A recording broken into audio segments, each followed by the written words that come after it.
Ross, your defence worked really hard to sort of keep the damn wall intact. Though I guess how disappointing was that third quarter with what Collingwood were eventually able to do, or was it inevitable, do you think? Well, I think you just got to look at context, really.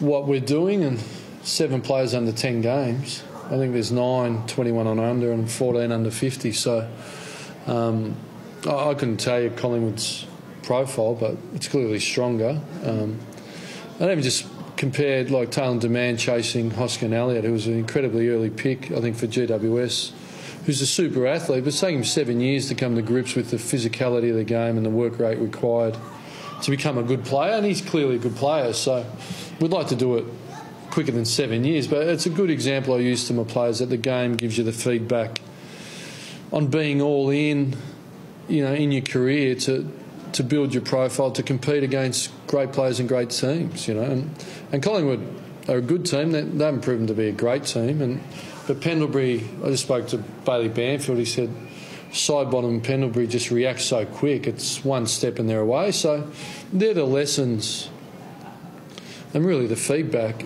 you can use whatever word, but the improvements that are needed from young players to become elite players of the competition. So they experienced some of the best through that midfield, and we would have liked our tackle and our hit to have been better around the ball in that third quarter. Like, they had 9 clearances, they went for 7 entries, and they got ground position and put us under pressure, whereas we had 10 around the ground clearances. A lot of them were centre back, but we had 1 entry. So it's about quality, and so that was the sort of feedback. If you think Aptness and Jones versus Grundy, and Grundy's 5 games, 12 games, 18, and he's an elite ruckman, but just his physical preparation, he competes, and I thought they handled him around the ground, but his ruck work was quite dominant. So I don't know about inevitable, but AFL is a great reality check, so you can come here with intentions to compete, which we did, and enthusiasm and vibrancy, but the realities of the game are very sobering. But to do what we did and continue the fight and kick 7 goals in the last quarter, if I'm sitting back in Perth and I'm a member and I'm a partner of the club and part of the Docker community, you saw, Gyro kick his first goal, you see Cox growing, Chera went to a half-back flank, Demand to a wing, so there was some performances within that you think we are growing and improving. So that's just our reality, and I'm all in, and the players are all in, and we just got to keep persisting and persevering. Speaking about learning experiences, you put Langdon to Phillips at one stage there. I know Phillips is pretty young himself, but he's having a fair influence on the game. Is that sort of what you're talking about? Yeah, it was. That was an opportunity. Ed, in his own right, is an elite runner, but just their weight of numbers through the midfield, he was getting off the chain. So we just put Ed to him because we know he can run and compete. And I thought Ed caused one of our goals in the last quarter. He stopped an exit, picked it up, competed, lowered his eyes. So he didn't dull him completely, but I thought he sort of curtailed him a bit, So, that's exactly right. You're looking for little wins. Banfield went to the midfield. So we just kept exploring and probing with different opportunities for our players, and we'll continue to do that because that's what required. And it's last week I put McCarthy to centre half back, or the week before for a little while at Sydney. And Croden went to the back flank. So we just got to keep. At some point, do you put Fife to centre half back and have a look at him there, because he's carrying a big load forward and mid. But they're the things we're in a position to be able to do. 27 for inside 50s. How were they able to get it inside 50 so easily, and you guys not today? Well, I think I just went through that with respect, and it's not even been pushing back at you, but the reality is they cleared the ball from clearances, and when they got ground position, their pressure was pretty good. As I said, they're spread off some of our younger mids. When you saw Walters, Mundy and Fife combined in there, it was pretty slick at times, wasn't it, with Langdon and Sheridan? But there's enough young players. It's a AFL. Everyone wants to. I don't know how they describe it, but AFL is a game of compete and transition. It's more transition than anything. So if you're a second off in transition or 2 seconds, you get easy entries against, and you can lock it in. There's a lot about ground position. It's a game of transition. There's 65, 70 general play turnovers for each. That's 140. You know, the game goes 100. It's almost 2 turnovers per minute. So the game's going like this. So young players aren't drilled to continually find great players like Sidebottom and Pendlebury. So that's the answer I've got for you. And the reality is you've got to train that up over time. How did you see Kirsten's transition into defence? I thought there were some good signs. I thought his ball use, he had some good come forwards, like some assertive defence. And his feedback, there were some one-on-ones where, you know, he could probably find the body a bit more and bring it to ground a little bit, I would have thought. So, yeah, there's nothing to hide there. I thought there were some good signs for us with that. So, yeah, we'll continue to persist. I thought we're bold at selection and we'll continue to be bold. Have you got any concerns over Fife's hit on Greenwood? I didn't see that. It's not just a throwaway line. But even if I did, I mean, unless you're going to pay my fine for the comments on the MRP, I'm probably not prepared to comment. They don't pay me enough. Yeah, yeah. Harley Bennell, is there any update on these? Yeah, just what we got a text yesterday from a development coach on the run in the game that they've tapped Harley out. He had calf tightness, a bit of tone. So when it tightens, it's got a bit of tone. Felt like he hasn't done anything, so they called him out. Harley texted me and said it was a smart move. I think I'm fine. So, yeah, but it's still frustrating. But it's still the big picture for Harley. Like, there is no saviour for us or boom recruit. It's going to be a weighted numbers exercise where everyone's all in and aims to improve their footy and commits to the harder choices every moment to take us forward. So that's the only model I know. That's the only model that works. And if Harley can do that, he's an important part, obviously, at trying to build a good team. How confident are you that he can get back to AFL level?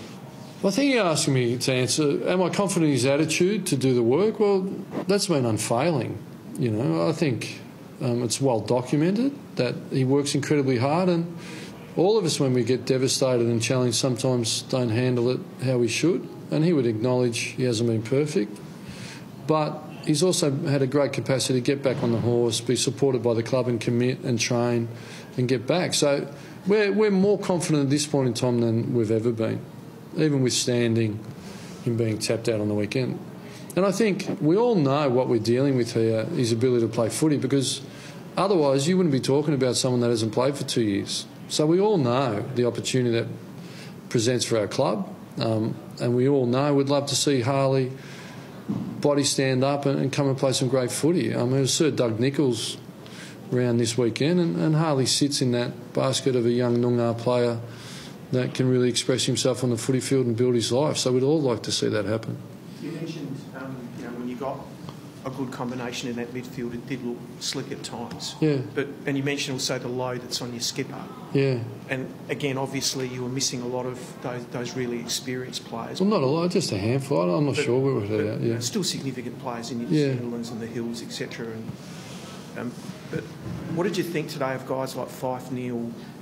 You know, when the heat was on through the midfield with what I thought they were fine. Lucky I got kicked in a calf, could hardly move after quarter time. But we put Fife forward in the third quarter, and then the last quarter he put himself back in.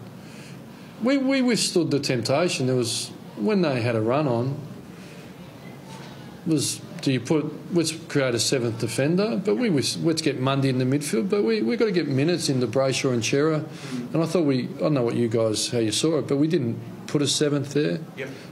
We kept Chera and Brayshaw in the midfield, and we didn't put Mundy into the last quarter, and we put Fife forward. He actually put himself, and we put Lockie Neal forward. So we put Demand to a wing, we put Gyro inside, Banfield in particular. So we've got to hold our nerve. We can't protect the scoreboard, although it was a bit uncomfortable at one point. How's Alex Pearce? Yeah, good question. I thought his first half and the way he was defending, as you guys said, against a torrent of entries in the second quarter was exceptional, and he was looking like a very good defender. Grundy tackled him. There was a leg collision. We think it's his ankle, even though it's on the same side. So we're really optimistic. There's nothing dramatic there, but we're always cautious until everyone cools down and gets their scans or gets checked out. It's like you're trying to get him up and going. Try and come back on. Well, not me. Again, you can't let the cobblers do the cobbling. So we saw him on the bike and, we said he looks like he's on the Tour de France. Why can't he get back on? And the doc said, he couldn't twist and turn. So he might be able to bike ride this week. But, Yeah, we always ask, but the doctors make the call. And Connor Blakely come off, had a jab in his shoulder, so at one point we were 2 down when all that was happening. Just the degree of difficulty went up. But to Collingwood's credit, I think we've got to talk about them. Where our strength's been, their strength is, which is their midfield. They've got good pace. They won the ball well and went forward well, and they capitalised. I thought we challenged them a bit early, but they overcome the challenges. And it was we played a good team today. We played a good team. Looking forward to going down the slide? Yeah, I am. Yeah, and look, Neil. Everyone knows Neil's story, but you think the tragedy he had.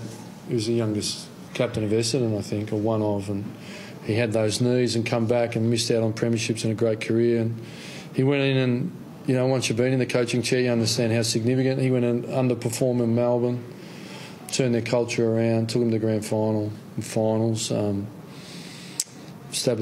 grew some good players, and then went into the Coach Association and at the Eagles as a football manager, I think. So he's part of the Danaher clan, which is significant. And, the way he's fought motor neurone is incredible. It's a cause that I don't wear it on my heart and my sleeve, but my mum died of motor neurone, and it's a hideous disease. And my father looked after my mum, but my wife and I, Kirsten, shifted back in and cared for her at the end, and that was a really difficult time. So anything I can do to help Neil in the cause, if we can find a cure through contributing and raising some funds, on all the AFL coaches are happy to do that. So it should be a fun day.